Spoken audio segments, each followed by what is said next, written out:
যারা এই মাদকের সঙ্গে জড়িত। দয়া করে আমি আশা করি 7 দিনের মধ্যে তারা এই পেশা থেকে সরে দাঁড়াবে। মানুষের প্রয়োজনটা কি, রাজনীতিবিদদের সেটা বুঝতে হবে, সরকারের কর্মকর্তাদের সেটা বুঝতে হবে। আমি ফুললে দেখতে ক্লান্ত, আমি ক্লান্ত।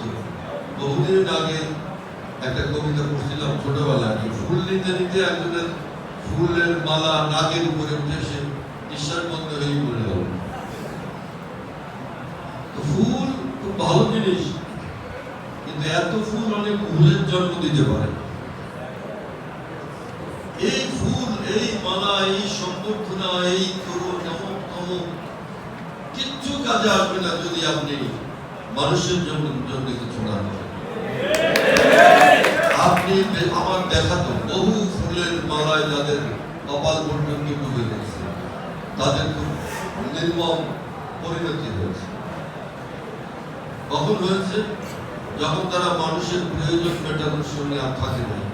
মানুষের প্রয়োজনটা কি, রাজনীতিবিদদের সেটা বুঝতে হবে, সরকারের কর্মকর্তাদের সেটা বুঝতে হবে। আমরা বুঝি না বলে আমাকে বলতে হচ্ছে রাজনীতির বর্তমান যে সমীকরণ রয়েছে তাতে আমাদের ভাবনার বাইরে অনেক কাজ হয়েছে, আমাদের চিন্তার বাইরেও কিন্তু অনেক কিছু ঘটছে।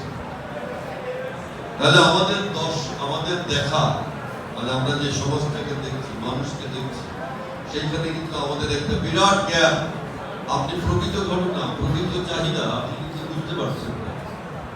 বুঝতে পারলে কিন্তু এত কিছু এই ধরনের একটা সমীকরণ কিন্তু হয় না।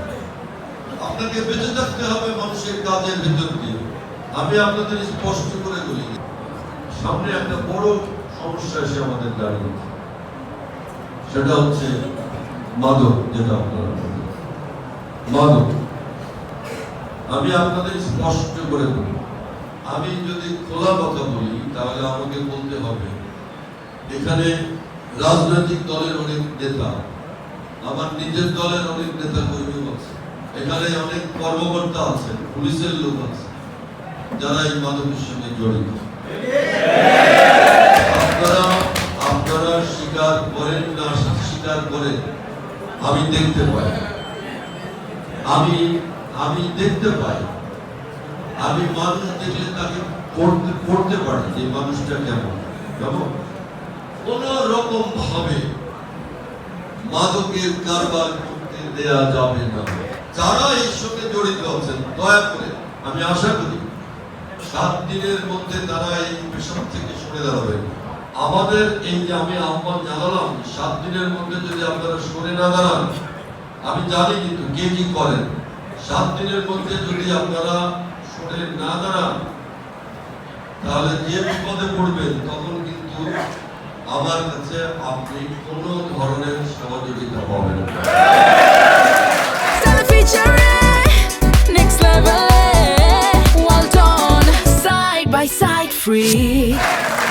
আপনি আমার এইখানকার যত বড় নেতা হন, যিনি হন, এখানে কিন্তু আমরা ছাড় দেব না।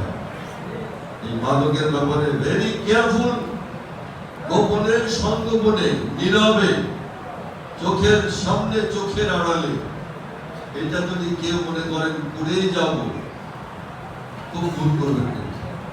আমার জীবন আমরা ঘুষ খাইনি, আমি মদ খাইনি, আমি ফ্লাশ খেলে নিয়ে জুয়া খেলে নিয়ে, আপনি একটা কাজ করবেন, আমি কেন তার দায় নিতে যাব? পৃথিবীর কোন বাজে কাজের সঙ্গে থাকবে, কিন্তু আপনি চাঁদা তুলবেন তার দায় আমার, সেই দায় তো আমাদের ঘাড়ে, আমার দলের ঘাড়ে, আমি কেন এই দায় নিতে যাব? সুতরাং যিনি এটা করেন, আমি খুব সিরিয়াসলি বলতেছি, খুব সাবধান, তার জন্য খুব ঝামেলা অপেক্ষা করছি।